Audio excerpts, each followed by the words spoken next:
Assalamualaikum warahmatullahi wabarakatuh, sobat-sobatku sekalian. Selamat bergabung kembali dengan saya di channel ini. Semoga kita semua senantiasa diberkahi oleh Allah Subhanahu wa Ta'ala. Nah, dalam video kali ini saya akan membahas latihan soal bahasa Inggris yang berhubungan dengan reading comprehension. Tapi sebelum itu, saya ingin mengajak teman-teman sekalian terlebih dahulu untuk melihat seperti apa strategi dalam menjawab soal reading comprehension. Setidaknya ada 5 strategi yang bisa teman-teman implementasikan untuk menjawab model soal reading comprehension seperti ini. Pertama, ada namanya strategi skimming text. Skimming text ini kita melakukan aktivitas membaca teks secara cepat, tujuannya agar kita mudah memahami konteks kalimat secara menyeluruh. Nah, setelah itu kita kemudian melakukan pengecekan terhadap semua pertanyaan yang ada, sehingga kita bisa mengetahui bagian teks mana yang perlu dibaca lebih teliti. Setelah itu kita melakukan scanning paragraf untuk mencari bagian mana yang perlu dibaca secara intensif. Setelah melakukan scanning paragraf, maka kita mencoba untuk memahami atau melihat kembali arti kata-kata yang belum kita ketahui dengan memperhatikan konteks kalimat yang ada. Nah, setelah itu kita cek pertanyaannya sekali lagi untuk bisa memastikan bahwa kita benar-benar telah memahami pertanyaannya. Nah, setelah kelima langkah ini kita lakukan, barulah kita mulai menjawab pertanyaan yang ada. Oke, selanjutnya kita akan lihat contoh soalnya. Nah, di sini teman-teman bisa lihat sudah ada satu bahan bacaan yang terdiri dari 3 paragraf. Paragraf 1,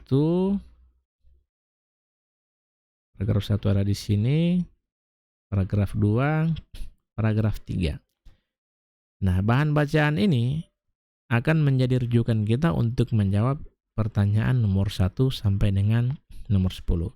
Jadi kalau kita sudah diperhadapkan dengan bahan bacaan seperti ini, maka langkah pertama yang kita lakukan adalah membaca secara cepat seluruh kalimat yang ada di sini, mulai dari paragraf 1, paragraf 2, paragraf 3. Seperti yang kalian lihat di sini bahwa bacaan ini menjelaskan tentang penghargaan yang diberikan kepada seorang Max Planck yang merupakan fisikawan asal Jerman tahun 1918 atas keberhasilannya mencetuskan kuantum teori. Jadi seperti itu garis besarnya. Nah, kita akan lihat contoh soalnya. Soal nomor 1. Saya akan bacakan untuk teman-teman. In which of the following fields did Max Planck not make a significant contribution? A. Optik, B. Termodinamik, C. Statistik mekanik, D. Biologi. Seperti yang saya katakan tadi, kalau di awal kita sudah melakukan skimming text, maka harapannya kita kemudian bisa memahami konteks kalimatnya dan kita bisa mengetahui bagian-bagian paragraf mana yang perlu kita baca secara teliti.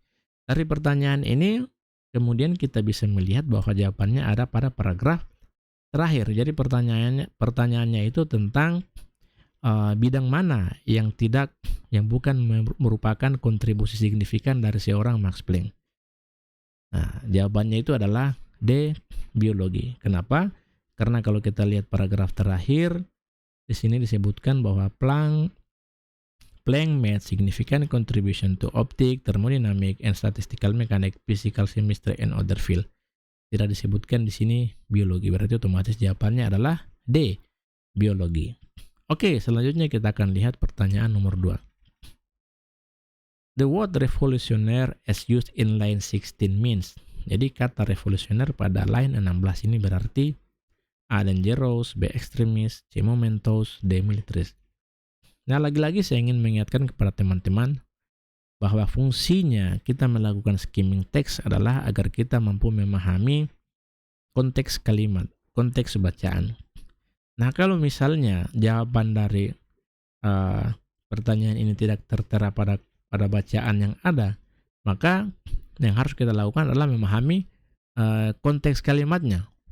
Dalam hal ini, revolusioner memiliki arti yang hampir sama dengan momentous karena penemuan Planck bersifat positif. Jadi konteks kalimatnya, ya, revolusioner ini berkonotasi positif. Sedangkan pilihan-pilihan yang lain seperti dangerous, extremist, dan militaris itu berkonotasi negatif. Maka dari itu, revolusioner as used in line 16 hampir sama artinya dengan momentous. Jadi jawabannya adalah C. Oke, selanjutnya kita akan lihat soal nomor 3. Saya akan bacakan. It can infer from the passage that Planck's work leads to the development of each of the following. A. The rocket, B. The atomic bomb, C. The internal combustion engine, D. The computer. Jawabannya adalah B. Kenapa B? Karena pada paragraf pertama di sini kita bisa lihat menyatakan bahwa temuan Planck revolutionized the scientific community's understanding of atomic and subatomic process. Maka bisa disimpulkan bahwa hasil karyanya memberi jalan ditemukannya bom atom, atomic bomb.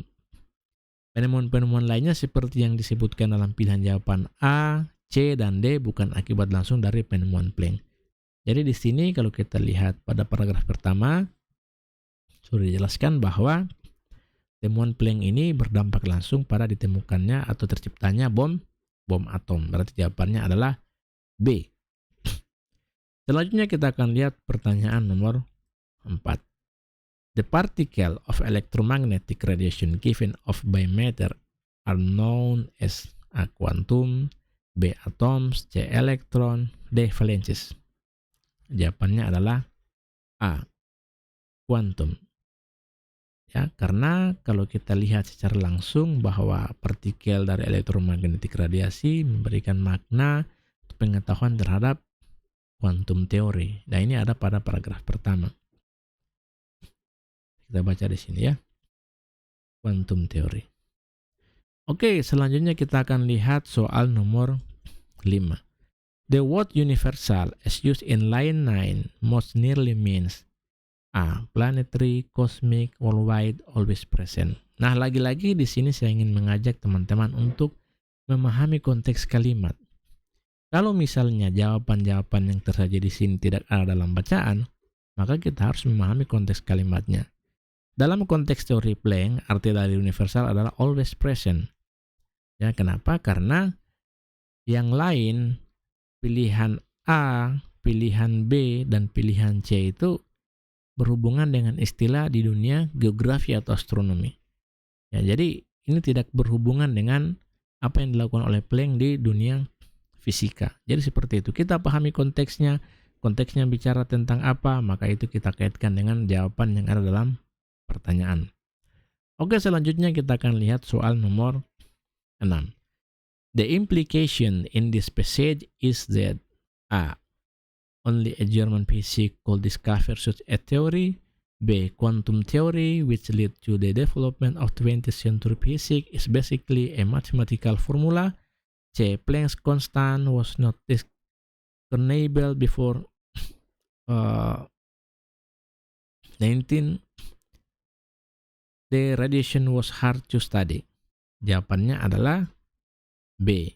Quantum teori pada dasarnya adalah rumus matematika seperti dinyatakan dalam kalimat choose energy or E equal H and V. Seperti itu, ya. Nah, kemudian soal nomor 7. An idea as used in line 5 refer to. Kita akan lihat idea pada baris kelima, ya, yang ini. Mengacu kemana? Untuk melihat jawaban seperti ini, caranya adalah melihat kalimat yang ada di belakang dan kalimat yang ada di depan dan ada di belakang. Jawabannya adalah D, karena ini merujuk pada equation, ya, merujuk pada ini. Equation the discrete distribution of the range low to high frequency. Kemudian pertanyaan nomor 8. The word emission as used in line 9 means, lagi-lagi di sini pertanyaannya tentang arti kata, ya. Jawabannya adalah A. Giving off. Kenapa? Karena giving off ini adalah gerakan yang digambarkan dalam frasa required the emission of electromagnetic radiation in small chunks or particle. Ya. Seperti itu. Line 9, 1, 2, 3, 4, 5, 6, 7, 8, 9. Emission. Jadi giving off ini adalah gerakan yang digambarkan dalam frasa ini required of the emission of electromagnetic radiation in small chunks or particle. Kemudian kita lihat pertanyaan nomor 9. Planck's constant expressed in a mathematical formula is, jawabannya adalah D, ya. Dinyatakan dalam bentuk kata-kata, thus energy or E equal hv. Ada pada paragraf kedua, ya, di sini. Jadi kalau misalnya kita sudah memahami konteks kalimatnya, sudah memahami konteks bacaannya, kemudian kita sudah memahami makna dari setiap paragraf yang ada, maka setelah melihat soal seperti ini, kita bisa langsung menebak atau menerka bahwa jawabannya itu ada pada paragraf yang keberapa. Ya, seperti soal nomor 9, kita bisa langsung lihat bahwa jawaban dari pertanyaan ini ada pada paragraf kedua bagian terakhir. Nah, sekarang kita lihat pertanyaan nomor 10. What is known as Planck constant? Ya, ini jawabannya sangat gampang, yaitu jawabannya adalah B. Ya. H adalah jawaban yang benar seperti terlihat dalam kalimat the constant H is known as Planck constant. Jadi ada pada paragraf kedua. Nah, jadi seperti itu teman-teman cara kita menjawab pertanyaan atau soal reading comprehension. Jadi semaksimal mungkin kita berusaha untuk memahami konteks kalimatnya terlebih dahulu. Setelah itu kemudian kita baca dengan baik, kita baca dengan penuh pengertian setiap soal-soal yang tersaji di dalam setiap soal yang ada, ya, setiap soal yang disajikan.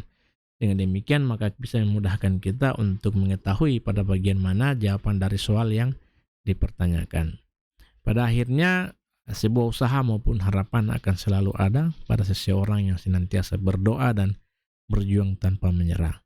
Demikian yang bisa saya sampaikan, yang bisa saya sharing, yang bisa saya bagikan kepada teman-teman. Mungkin banyak kekurangan dari apa yang saya sajikan ini, tapi mudah-mudahan ini bisa sedikit berarti untuk teman-teman yang mau belajar dan mau menjadikan ini sebagai referensi.